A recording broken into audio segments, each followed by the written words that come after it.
By the way, you guys keep your notes on mine's on a living document, Me too. and I don't delete any of them. So I How many have, pages are you at? well, it's not. So I have it's a Google Doc. I call it Hmm. episode rundowns, and then I've got a tab for each episode. Oh, that's probably a better way to do it than how I'm doing it. You're so And I, organized. and I just, it's an outline that's based on the template that we use for and I just kind of add in my Gotcha. so That's so that's what I highly do. annoying. I mean, sorry. No, just because I am so unorganized in comparison that I'm like, God damn, that is brilliant. And fuck you. Well, what I first started doing is I had individual Google Docs for every episode, and I was like, "There's got to be a better way to organize this." And so that's when I figured out this document tab stuff. And welcome back, Drew. Hey, Move the mic closer to your face. well, it's not on. I'll explain. Oh, I had to charge my iPad a little bit, so oh, so you have to plug into okay. yeah, it's not ideal. But until we get a computer, which is going to be a long ways away still, Oh, no, no, no. here's You what we're shouldn't doing. have to. You shouldn't have to spend a bunch of money for this. I mean, we're not making any money, so. But yeah, if you could slide Not that, yet. like Yeah. not yet, yeah, right. Despite our sponsors. Speaking of that, give me a once chance. once the Christian brothers start ponying up, 100.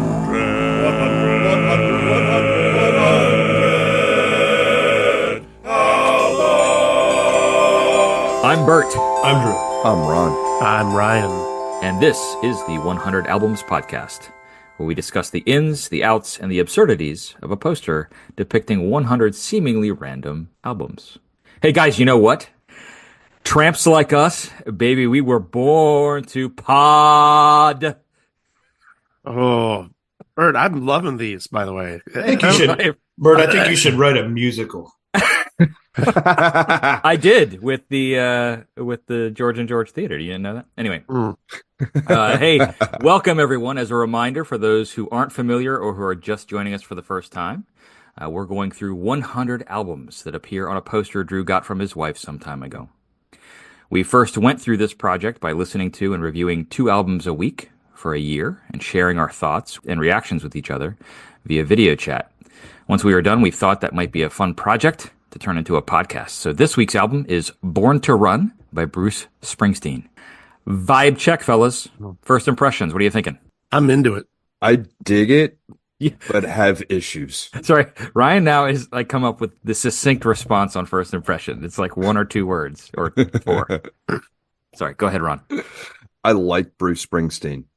This is not my favorite album of his by far, but we'll get into all the details of it. But I like it. I mean, it's solid.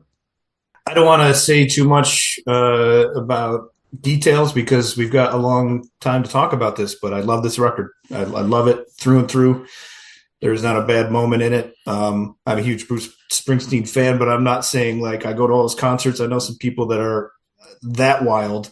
I just love what he did. And so I'll put it that way. Yeah, the storytelling of this album really appeals to me. And this is still pretty early, right? This is 1975, Yes. Yeah, I think so. right? So this kind of, well, we'll get into it. I like the storytelling of it. We'll start there. How the hell did you know what the story was? You can't understand a fucking word he says. Like, did you read the lyrics while you were listening to it? That was so a couple of my first Ron, impressions. what do you mean, man? One of the first impressions I had was if Billy Joel, Bob Seger, and Bob Dylan had a vocal child, it would be Bruce Springsteen. But the thing that struck me though is it's short. Yeah. It is short. Yeah. It's like back 8 to songs. what was it? 8 songs at 39 minutes. Now the songs aren't short necessarily, like individually, but it's the album in total is relatively short. So, okay, cool. Well, let's get into the background here. Bruce Frederick Joseph Springsteen was born September 23rd in 1949 in Long Branch, New Jersey. As a kid, in 1964, he saw the Beatles' televised appearances on the Ed Sullivan Show, and that inspired him. He went to his local Western Auto Appliance store and bought his first guitar for $18.95. Early in his career, Springsteen acquired the nickname The Boss. He was the guy who took on the task of collecting the band's nightly pay and distributing it. Jim Graham, if you're listening, I have a new nickname for you. That's a deep cut, gang. No one's going to get that except the couple of people who listen. Critics initially compared Bruce Springsteen to Bob Dylan, who had been signed to the same label, Columbia Records, nearly 10 years earlier. Though I think after this album in particular, the critics said, okay, you're not Bob Dylan anymore. Born to Run, Springsteen's third studio album, recorded in New York and released on August 25th, 1975 on Columbia Records. It was co-produced by Springsteen along with his manager Mike Apple and producer John Landau. Interesting story about John Landau as a producer and then contributor or kind of collaborator with Springsteen for years afterward. Over the years, Landau has produced MC5, Livingston Taylor, Jackson Browne, Natalie Merchant, Train, Breathe, Ryan, Shania Twain, and other artists. But prior to this record, John Landau was a music critic. Yeah, for Boston Weekly. And he wrote prior to when he first saw Bruce Springsteen, he wrote, quote, "I have seen the future of rock and roll, and its name is Bruce Springsteen." So then when Bruce was looking for additional help producing this record, because Landau had previously had some critical reviews of Springsteen's work, he's like, hey, I need someone who's going to come in and tell it to me straight, right? And like give me the real deal. And so that's why he called him up. He wanted Landau because of his harsh but fair review of Springsteen's sophomore album, The Wild, The Innocent, and the E Street Shuffle's production quality. That was the reason he was the perfect fit. So Mike Apple, interesting kind of manager, gradually alienated Springsteen during the recording of Born to Run. Springsteen sought to replace Apple as both a manager and a record producer with John Landau. After Landau took over, it's noted that Springsteen's work became more tightly focused musically and more political in its content and lyrics.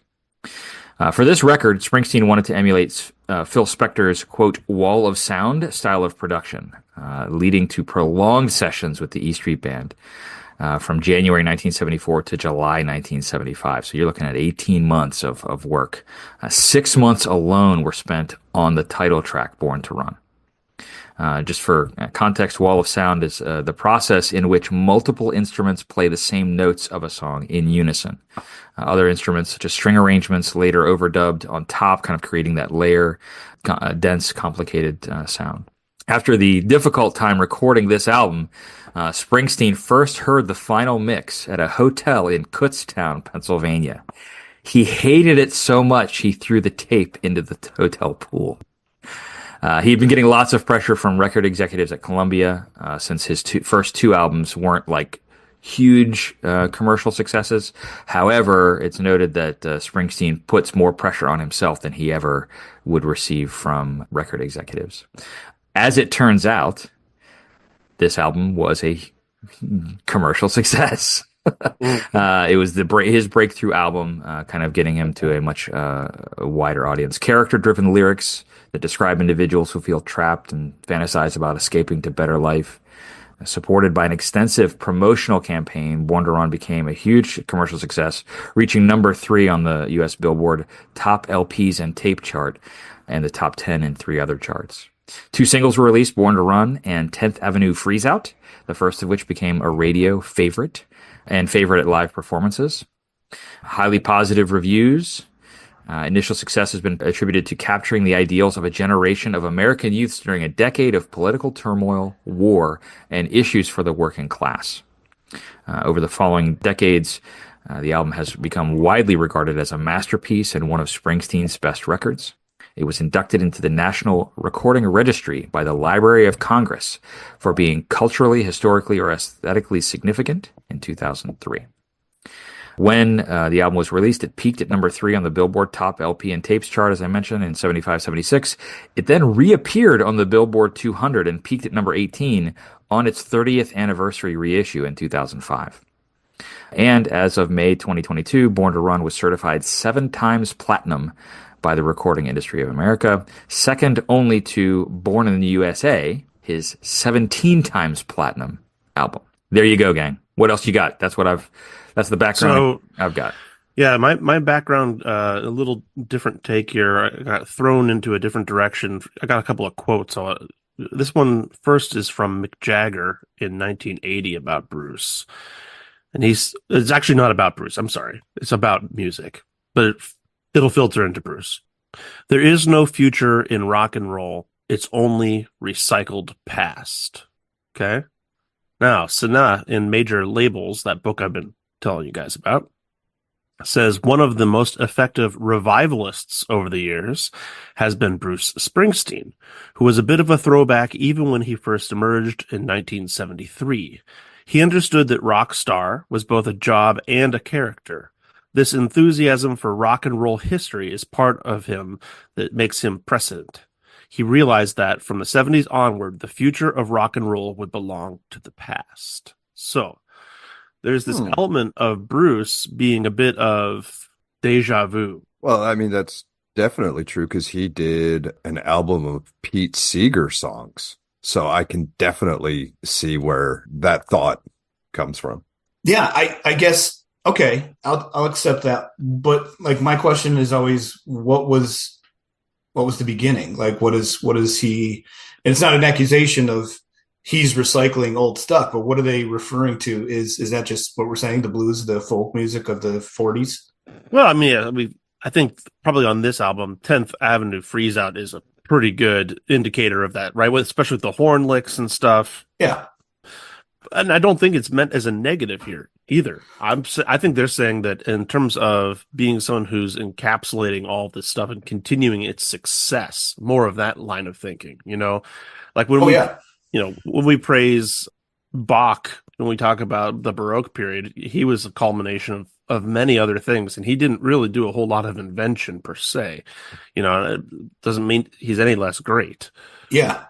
Yeah, that's what I mean. I'm agreeing with that statement because it's cool to say, oh, this is influenced by the past or whatever. And it's always important to go back to what are you referring to that influence for education's sake, And Bert, well, that I was going to say you have torchbearers, who they feel their job is to bring the past forward, and this is history, and keep reminding people about it. So yeah, I can see that with Springsteen, Bach, and the Rolling Stones. A lot of different people. He just did it really fucking good. So talking about the significance of the album, Bert, you mentioned its recording accolades. Mm-hmm. This record also got Bruce on the cover of Time magazine and Newsweek. Mm. He was featured on Time as Rock's New Sensation and Newsweek as Making of a Rock Star. And for me, and I don't want to give too much away about a hot take I may have in a future episode, but here we have his famous E Street Band divided on this record. He actually switches personnel mid-record. Yeah. He switches keyboard players and drummers. Yeah. And some of the stuff that I saw, a lot of it was attributed to that 18 months of production. It was a slog from what the stuff that I read. So yeah. So Max Weinberg wasn't the original drummer? Nope. No, they had Ernest Carter. Yeah. But I think the takeaway I have from your comment just now, Ryan, is that you're planning hot takes for future episodes. Like you already know.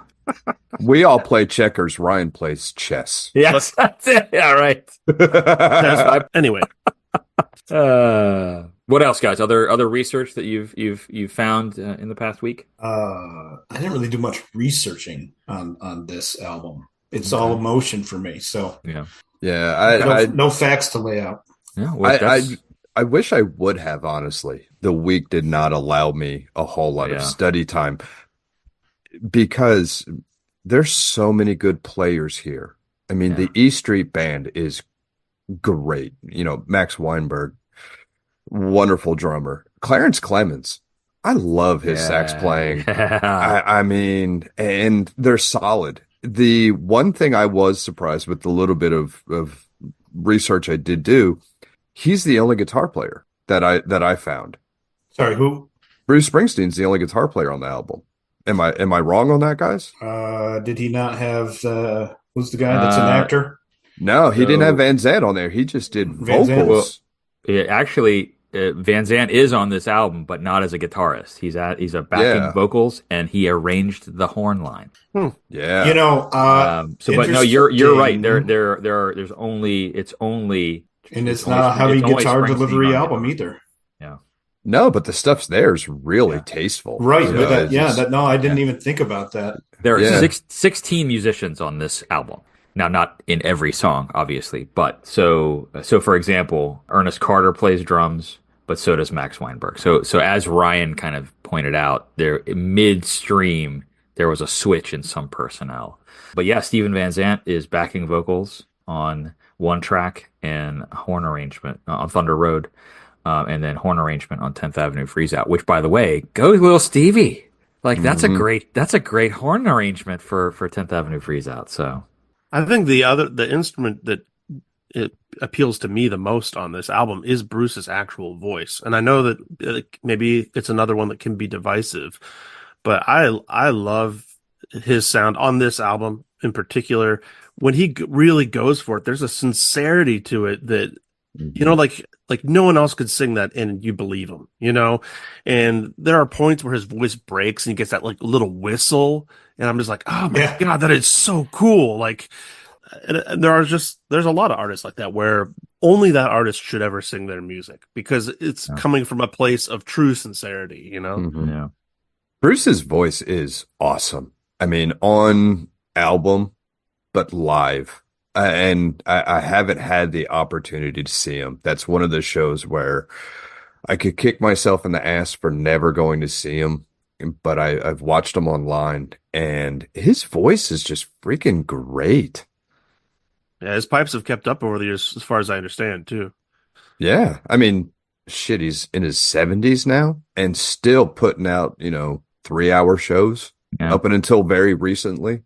That's fucking impressive. And one thing that I've always given him credit for is he does it. He enjoys it, to put on 3-hour shows every night and be happy to be there. It's not a performance. That's what he wants to be doing right at that moment. I think there's a diversity too in the way he sings. Cause like Thunder Road is in Born to Run. Those are rock songs. He's bringing that energy to it, but he's able on the same album in like Meeting Across the River to make you feel like you're in like a little secret, club, he's talking directly to you, like a confident, and that's hard. Yeah.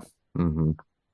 That's what baffles my mind about the haters, because there is an awful lot of haters of Bruce out there. I think I may have been one once, Drew, because when you and I were kids and you had Born in the USA out there, right? And that's kind of what I thought of him, Well, that's the derivation, I think, of the hatred is the usual story we just talked about last episode of, you don't know his old stuff or whatever, that whole story. And yeah, we were handed that as Bruce Springsteen when we were kids. So you have to go back. But listen to this stuff before it was, before he was mega popular. It's unbelievable. But yet once you do that and go back, then the Born in the USA makes more sense, is good, and you can move forward with it, in my opinion. But and two, I think there's also a lot of, people thought that Born in the USA meant something different than what he intended it to mean. I mean, not that it's relevant to this album, but I did stumble upon some research that he stopped playing the song Born in the USA in the United States when he would perform. He would stop playing it live because it had been turned into a kind of like almost a political chant. And so like he was like, I'm just not going to play it anymore because it's not, you guys aren't hearing it the way it's supposed to be heard or whatever. But he would still play it live and when he'd go to Europe and stuff like that. That's the when nationalism turned south. Yeah, it was during the Reagan era. Yeah. Well, and remember that same period too, though, he was tied more like actually into like the punk movement. People were associating him with punk. Yeah. I mean, he actually anti-establishment. He wrote a song for the Ramones. Mm-hmm. And they didn't sing it, and then he ended up putting it out, and it made him a ton of money. But all those guys were interrelated because, like, didn't the Ramones cover Tom Waits' song too? I don't want to grow up. What? Oh yeah, they did. I was like, what? But I forgot all about that. Oh, Yeah, that's a and- Tom Waits original. And Tom and Bruce did stuff together. So there's a lot of mixture happening in New York at this time that Bruce was absolutely a part of. Yeah, Man, I never- and it's, just to harp on the Bruce haters, I just, it's hard for me to handle that conversation because I don't think he's the king of the world, but I think there's no justification for not appreciating what he does. Hungry Heart. He's so As damn this, good. Hungry Heart Well- was the song that he wrote for the Ramones that then he wound up recording. Really? Yeah. Damn. So- it's, I'd like to hear it's them off do of that. the river. This is a question for everybody, but maybe Drew in particular, since you're very passionate about Mr. Bruce. If it's unrelated perhaps to this album, maybe this album, but if you were to show somebody one album of Bruce's to change their perspective, which would you choose? His album Nebraska is wildly amazing. When I listened to that, I bought that record in Boston. I remember when I bought it, and I'm like, I don't have this record, so let's go. And I put it on. I mean, that is like to me, some of his best work. It's just not quite as marketable, maybe as this one. So Is State I Trooper mean, that on album Nebraska? went platinum, Drew. You Yeah. said Nebraska, right? So that album did go platinum. yeah, And it's the one right before when he goes mega supernova with Born in the USA. That's interesting. I've never listened to that album. So I would also have said Nebraska, Drew, just because I think in a lot of ways it's the most un-Bruce, or at least has less of those things, those idiosyncrasies that people are uncomfortable with Bruce. yeah. You have to. I mean, I get it. I get that some of the reasons, but if you refuse to go there and check out what there is to offer beyond the things you don't like, I mean, well, you're making it. It's your loss. That's my opinion. It's your loss. Ryan, Drew, articulate for me what you think some of the things are about Bruce that people don't like. What are the things that you've heard over the years, or maybe that you've previously thought yourself that people are that Bruce turns off people's ears? Well, Ron mentioned one right at the start of the episode, the lack of diction in his lyrics. It can really wear people out. Almost like in a Dylan way. Yeah. But he sings, and I love Bob Dylan, but Bob Dylan doesn't even bother. And there's not that emotion, like Ryan, you said it. I mean, he can tell a story through his tone without words. So you don't need to hear those words to me. Like, I don't care if I can't hear every word he is singing, because that tone, it's like, it's how he's delivering it. It's, to me, it's just, he's telling a story without having to use it's words. it's art in itself.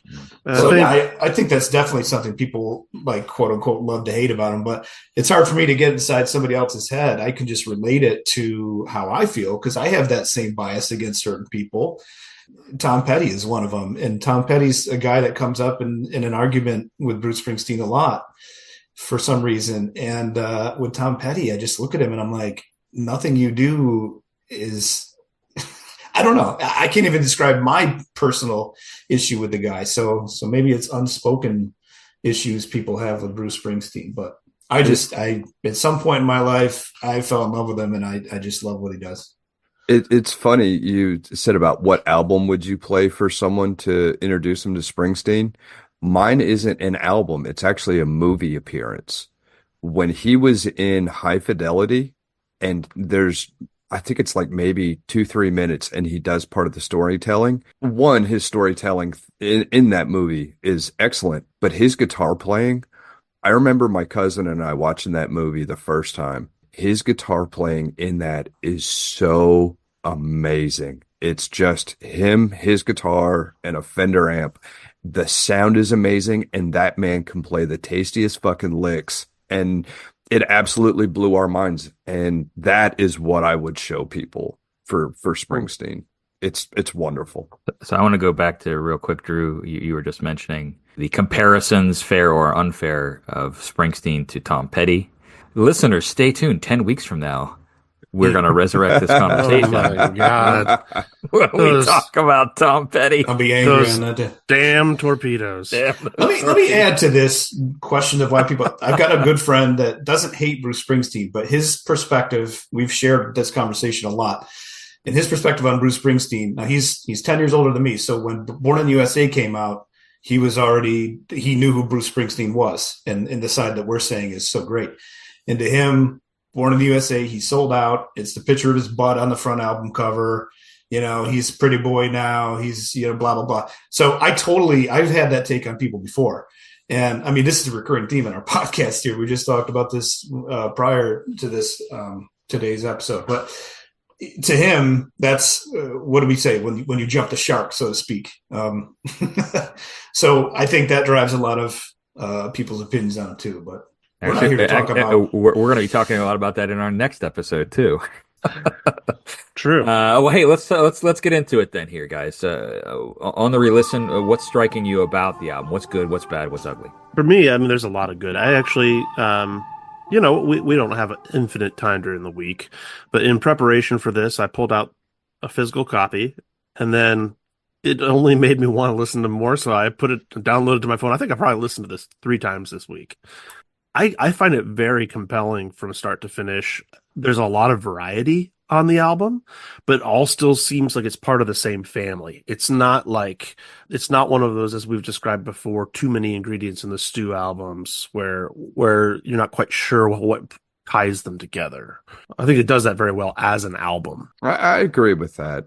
I don't think there's much bad on this album. The only thing that broaches that is the glockenspiel and the bells. It just reminds me of Christmas music. And I don't know. It accentuates musical points, but I think it's unnecessary. I want to know when I see Ron, I like that. And I was thinking about that too. Again, not having done the research on him in particular, I'm a fan, but I'm not I don't know everything about him. I wonder when he adopted that sound, because even when I was a little kid, I remember that always having that little bells in there always made me know I was listening to Bruce Springsteen, for beyond the other obvious reasons. How he adopted that and why, so they said, what we could use right now is some glockenspiel in the background of this. It's a weird choice. It's a weird choice, but you love it, you hate it. It's all of our own opinions, but that's an odd for a rock and roll musician to choose that instrument for sure. Well, but that could also go back to him wanting that wall of sound, to have the big production sound. I could see that. With that wall of sound comment, with the glockenspiel comment, maybe I've arrived at my answer to my question. I mean, we've talked on this podcast about too much layering, too much media in one delivery. But when you talk about studio recording, when you learn a little bit about, music processing in the studio, you start talking beyond volume. So it's not about whose volume is here and there. It's a spectrum of, is it panned to far left or far right or somewhere in the middle? Or where is it hitting in the spectrum of equalization, from all of your lows and highs? I'm losing important words here, so somebody fill in here. But, the Glock would cut through the sound of the normal band, and it would be present there without making it loud. Otherwise, if you played like a electric piano, it would blend in and not be audible. That's a good point. Yeah. So maybe that's why. I don't know. Yeah. I don't know. I one of the things I absolutely love about this album is Clarence Clemens. And I know, Drew, you've talked on other podcasts about sax players being out of tune. So when I was listening to it, I was like, man, I wonder what Drew's going to think about this. It's a masterclass. Is it? Okay. Good deal. Dude, I mean, you guys have said it 5 times already at least. And I'm not a sax god or anything, but when you talk about good versus bad, I don't know how anybody could decry his sax playing. The tone is amazing. Yeah. I mean, the tone, the playing, his choices, it's just perfect. Yeah. Mm-hmm. I have that as one of my good too. I say Clarence Clemens is awesome, and I'll always take saxophone over harmonica. Funny. Well, in your guys' research, was there anything that came up as far as Bruce being a motivator?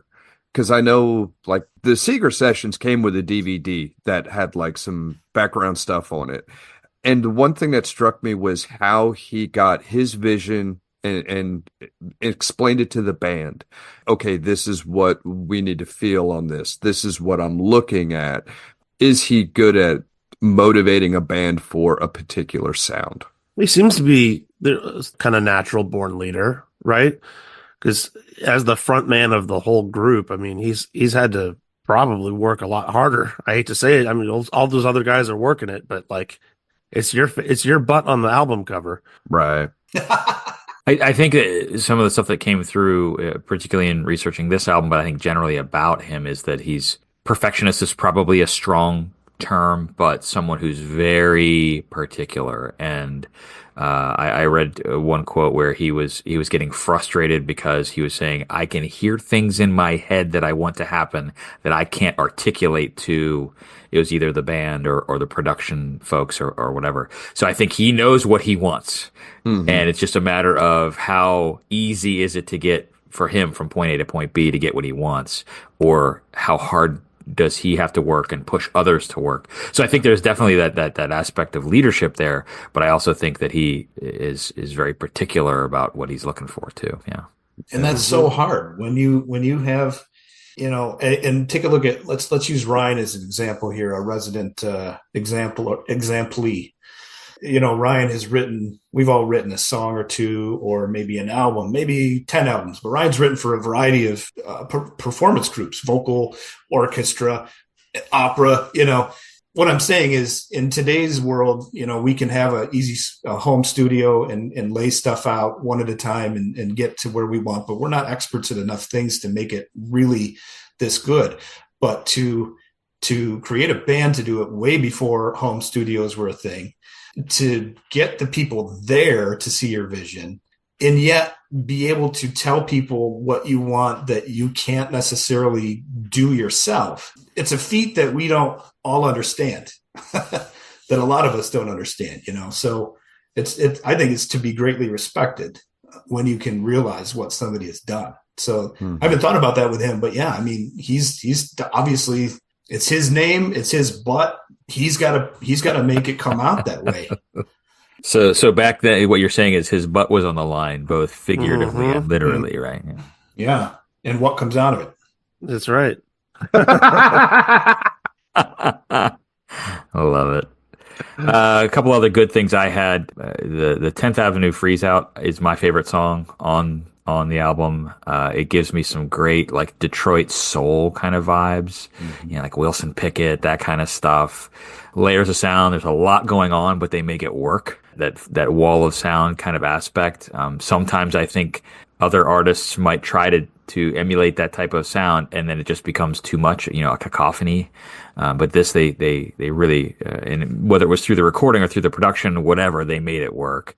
I love the iconic album cover of Springsteen leaning on Clarence Clemens. Like, you don't see Clarence Clemens, but that's him. Mm-hmm. And then, of course, there's tons of people who parody that over the years and whatnot. But I like this iconic album cover so much better than Born on the USA, for obvious reasons. So that's just a couple of notes that I had about the good stuff. Other good? I've said a lot of my goods, but on 10th Avenue Freeze Out specifically, you know what I love about that too is at the very end of it, they jack the tempo up subtly. Yeah. You don't realize it. It's such a risky thing to do. Like, it could sound like an accident. You could go too far. They only go up a couple clicks. Drives the energy up. It ends it on it's like a tempo. It's a modulation, but tempo, not chords. And I think it's great. And I think it's such a risk. I actually wrote that down as a risk too, Drew, just because I was thinking that's a dance number. And so, even worse. If you've got people out there who are maybe dancing to the music, and then you start messing with the tempo, not that we ever did that when we were in a band to mess with the audience. Yeah. But yeah, no, I thought that was a really wild moment in that song. You could call that the Stairway to Heaven factor, because that song starts out one way and turns another. Yeah. I'll say also, in terms of album order, since we're talking about good, I think Thunder Road and Born to Run are great side starters. Yes. Mm-hmm. Yes. You're 100%. Absolutely. All right. What's bad? What's ugly? I've already voiced mine on that. the lack of diction in the bells. That's the only thing that got me on this. I mean, this is a solid ass album. Without the bells, though, do you get Santa Claus is coming to town? I mean, it's all big setup for that live version that gets played in retail stores every year. That song may be the reason some people have disdain for them, and if that's the case, I don't really disagree. But that's funny. The only bad I had, and this is why I asked earlier if you guys could try to articulate what people don't like about Bruce Springsteen. I stopped short of saying I don't like his voice or I don't like his music. I'm indifferent. I've always had this sense of Bruce Springsteen. It's like I have an awareness of lots of people think he's great and his songwriting's great and his music's great. And I'm just like, cool. And that's it. You know what I mean? Like I don't have an extreme fondness for his work, but I also don't hate it. Like I liked listening to this album. There were definitely moments. I mean, I mentioned 10th Avenue Freeze Out. Born to Run is a great song. Meeting Across the River, I had some really good moments. So I enjoyed listening to this a couple of times that I listened to it this week, but it's probably not something that I'm going to go back and revisit anytime soon. I'm just like, okay, it's cool. So that's not bad, right? We're talking about bad and ugly or whatever. It's not bad. I wish maybe we'd have a what's good, what's bad, what's indifferent. Yeah, but did it lead you to I'm going to check out more of his stuff? I probably will, honestly, just because, again, I've been so indifferent to Bruce Springsteen over the years that I really haven't like dug into the catalog. And so I'll probably do that just to kind of check out some other things, revisit songs or albums that I had a passing familiarity with back in like the 80s and 90s that I'm like, okay, I'm a grown-ass man now. I have different musical. I listen to music differently than I did when I was, 16 or something. So, take a re-listen. That might be, Bert. I think you may have just mentioned something that hits it on the head for what a lot of people might not like him. I think it ties into that revivalist thing too. Yeah. It's a little bit of a mature music. Yeah. And I'm imagining teenage me at 15 just having nothing to relate to this album. Yeah. Or a lot of his music, Yeah.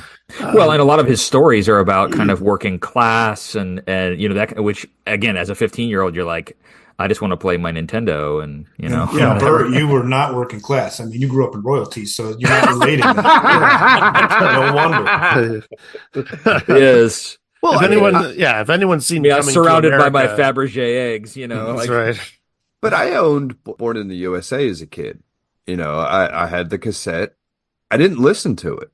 Like I had it for, Born in the USA, but I can tell you another song after that and it did not hit. So I think Bert, and Ryan, that's a big part of it is this going to grab a kid who can't fucking relate? This is our music and well, we're not kids anymore. Yeah. I think that's why Born to Run did what it did too, because he did pare it back. Because I didn't really express my good, and I didn't think I had one, but I do. So it ties into this whole thing. My good of it is that it is labeled as a simple rock and roll pop kind of guy, singer songwriter, but the musicality in this album, at least alone, talking about this record, is wildly not fitting into that category. I mean, Thunder Road, it's got multiple bridges. He's got like the chord progression doesn't change. It's continually evolving. It's a constantly moving set of chords. It's not just 1-4-5. There's one song on this album that fits a 1-4-5 category. And so if you're looking for that music and he's in that category because that's where we have put him, you're not going to get there. So then you make the mistake of saying, wow, he's progressive. Like we use that word just colloquially when he's just this kind of artist. I mean, we've talked about the songs, we've talked about the instruments and things like that, but then take a look at like Backstreet's, the intro is like a minute long. Then all of a sudden you get this payoff of this riff that comes in for the song. Mm-hmm. 2 minutes before the end of it, you start the outro. Like he's building these songs, putting them beyond just songs in their construction.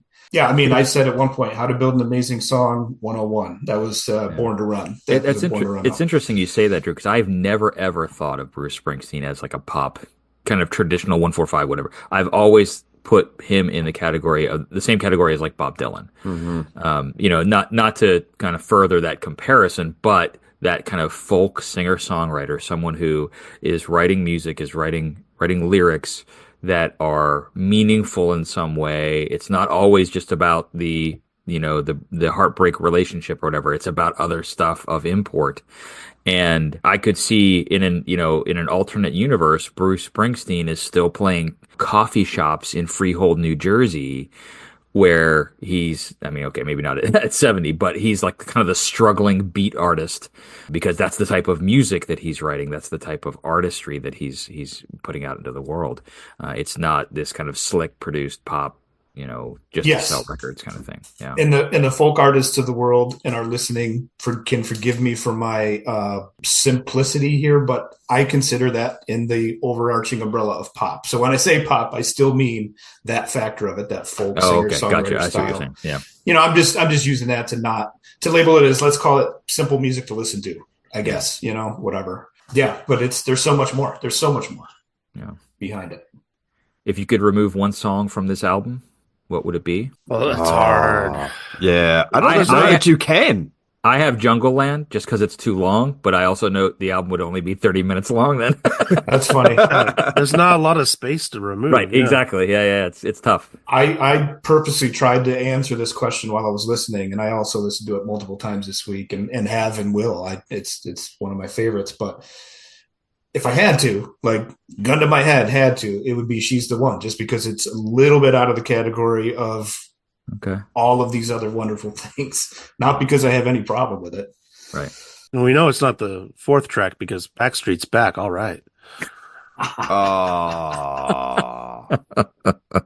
We were due for a good corny joke. I think Jungle Land is a freaking masterpiece. It is just a roller coaster of emotions, build-ups.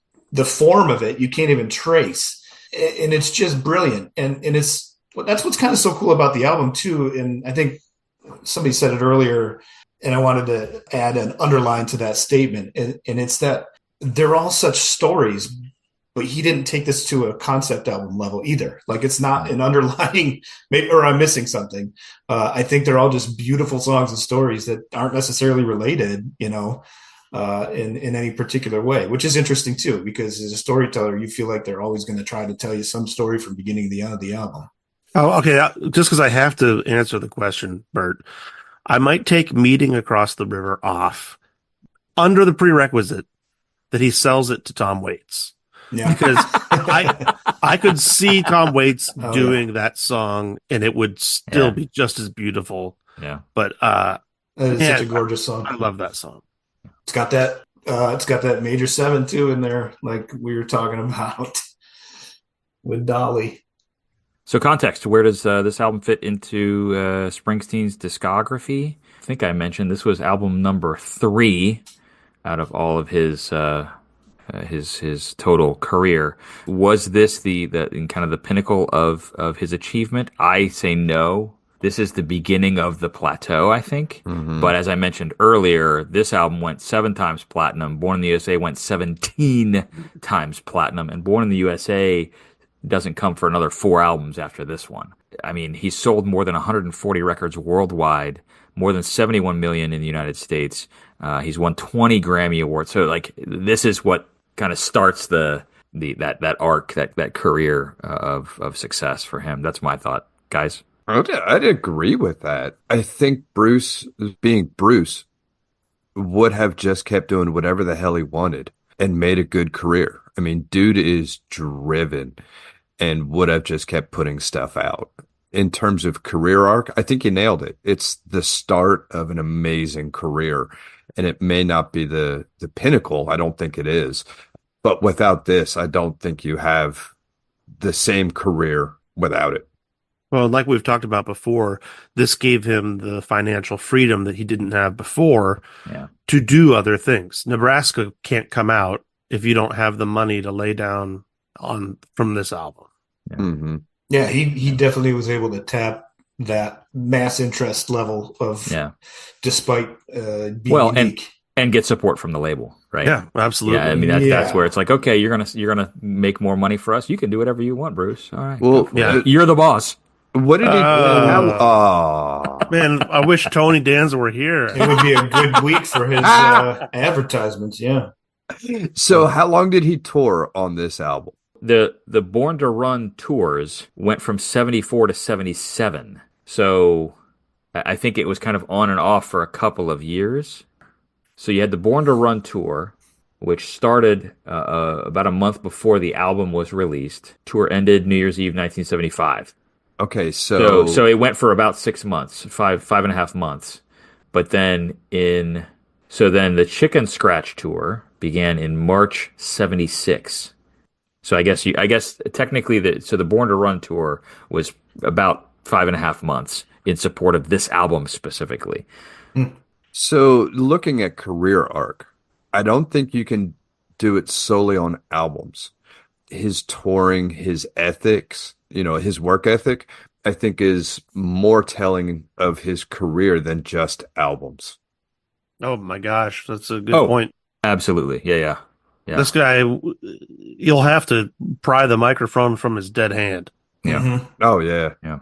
Yeah, I think it's only health issues that have ever really set him back, and that's only lately, if I remember correctly. So I saw him once in New York. We were there, and we saw this hullabaloo outside of this area, and it was him in the theater. He was leaving his theater from that show he did. Yeah. This is going back maybe 6 or 7 years, and it was him doing his own music as a show. It wasn't a musical, I don't think, but it was like that. Like Ryan, you pry the mic from his dead hands. Like he's now putting his music into a show on Broadway, and he's the one singing it. Like it was crazy. I don't know how long that lasted, but I just saw the top of his head from the back of the crowd. I didn't see the show, so. But, that's one of those things too. Like if it's someone that you like, get that money while you can. Yeah. I mean, now at this point he's doing great, but like, man, there's no guarantees, and he certainly didn't rely on his royalties to just like coast off. He just kept working, And you're right, Drew. That was a residency. It wasn't like a musical, not in the same way that what Billy Joel did. Right. Moving Out, but it was a residency where he was doing like 5 shows a week in a theater in New York. So, but that's Ryan. What you just said too is a great point to him. I mean, I don't particularly care much, but about this point about rock and roll musicians, but we all know that most of them have some kind of trouble throughout their career, whether it's with drugs or their behaviors or what. I don't think this guy has a single bad mark on him. Yeah, actually, maybe I'm wrong about that. Yeah, no, you're absolutely right, Drew. Springsteen's avoided drugs his entire life. Steven Van Zandt in 2012 said, quote, "Bruce is the only guy I know. I think the only guy I know at all who never did drugs." Bruce Springsteen has spoken about depression and kind of mental health issues, which he said he began to address after years and years of denying it.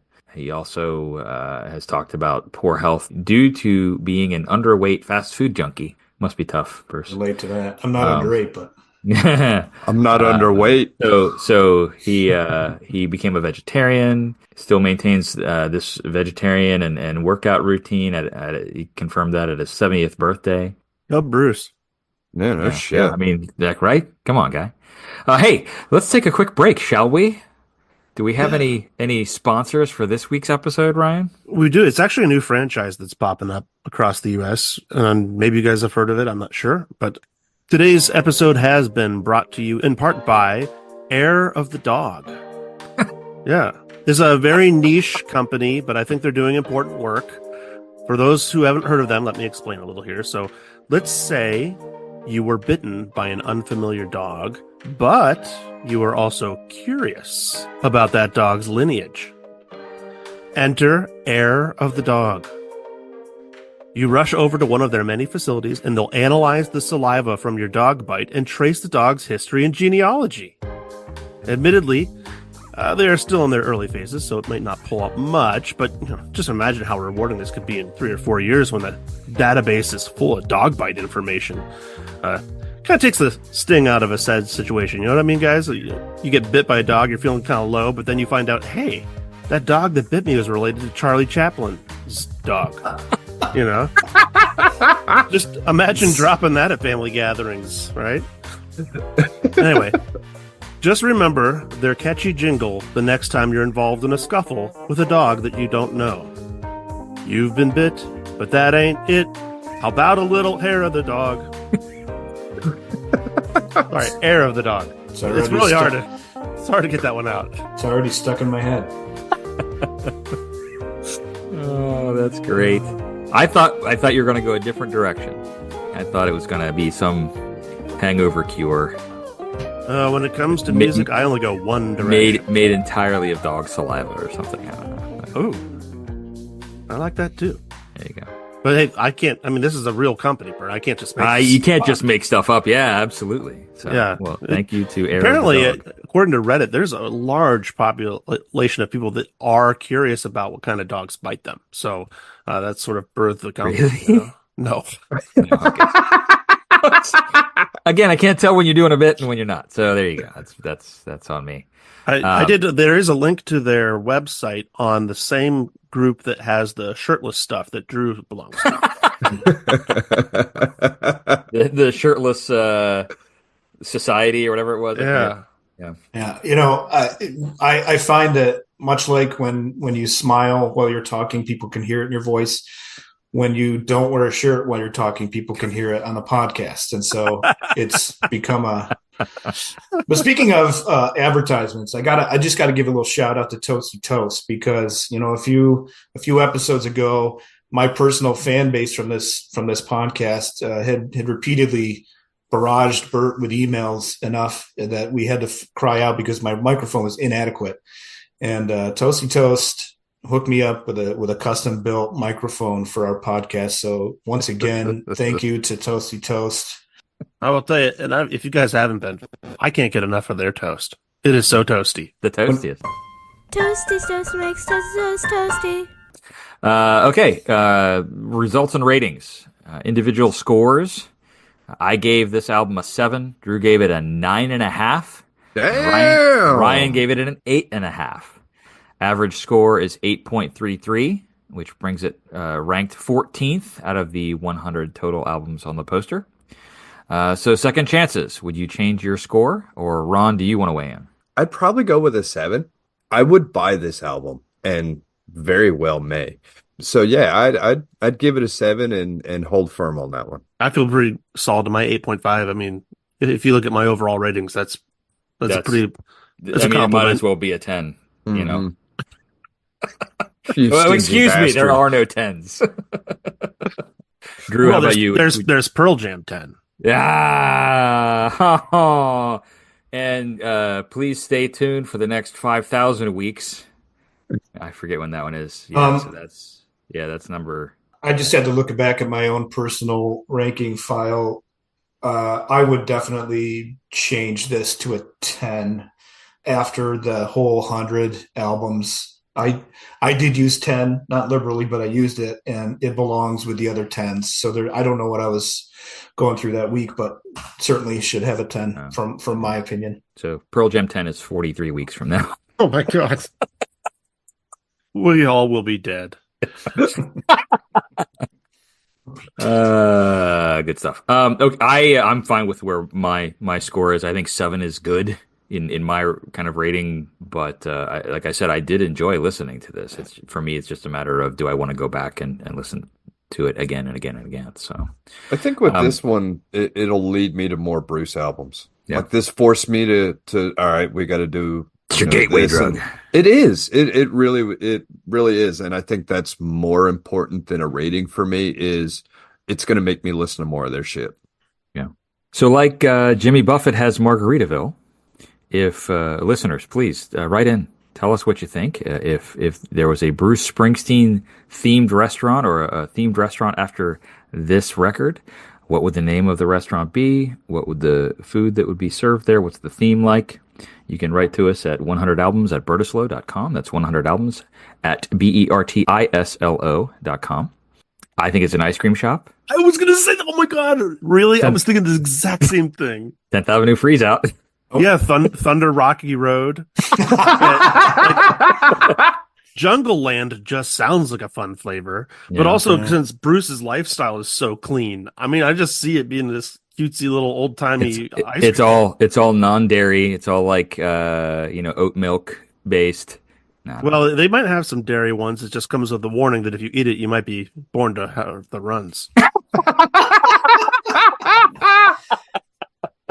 And he would be the guy serving the ice cream. Yeah, right. That's He's true. like a small stature man anyway. And Yeah. these days Yep. he's aging up a little bit, looking great. But I could see him with one of those old timey hats on and Yep. in a smock.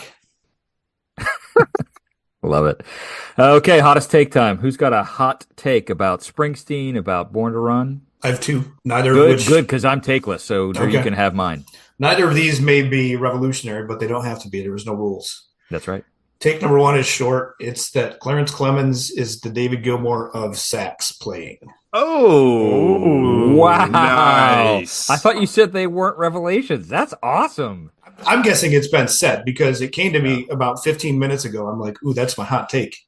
So, but maybe I'm not going to claim that as me until we find out somebody hasn't said it, because I feel like that had to have been said before. If you're a David Gilmour fan or listener / Clarence Clemens listener, I think you would understand and agree. But as far as soloing goes, that's The David Gilmour. I love think it. it's a pointful statement.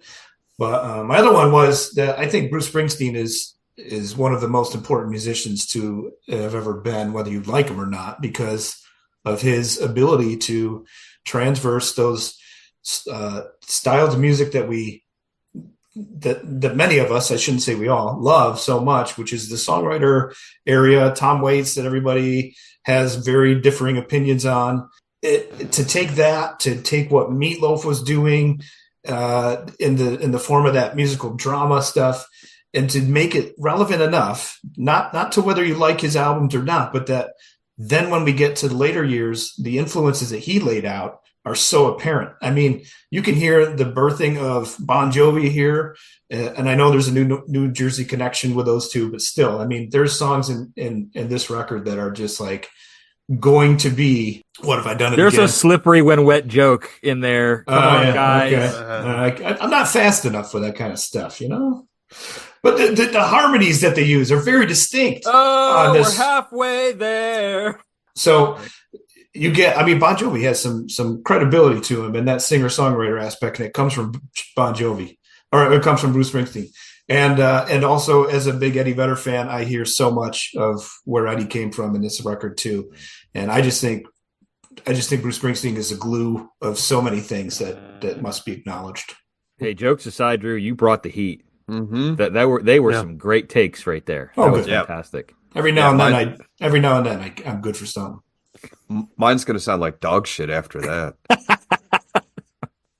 Let's hear it, Ron.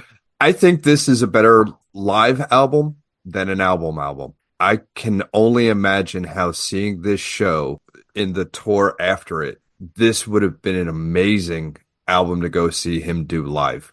And not making any disparaging comments about him at all, but the youthful energy that he had, his ability to put on amazing performances.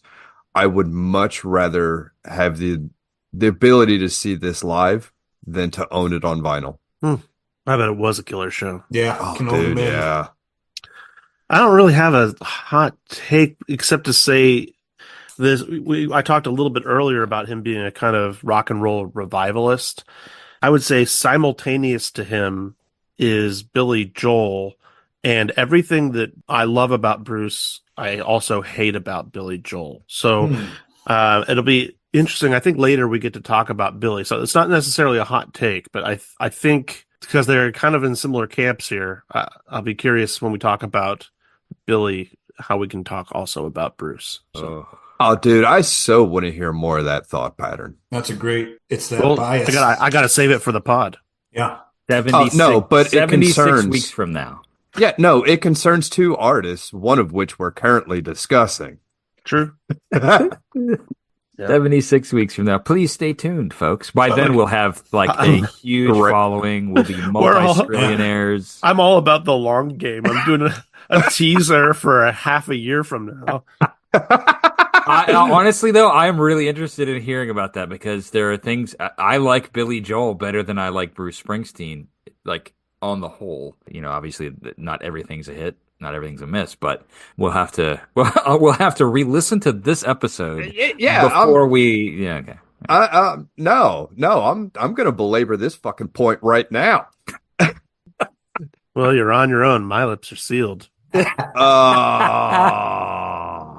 Okay, gang. Let's wrap it up, shall we? Mm-hmm. What, you can't even say goodbye now? Your lips are so freaking sealed.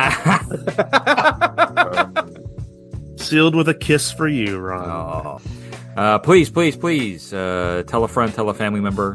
Hopefully you've been enjoying the podcast. Join us next week when we'll be discussing Black Holes and Revelations by Muse, where we'll have a special guest joining us for the conversation. Guys, as always, this is a blast. Wonderful. Have a great week, everybody. We'll see you See next ya. time.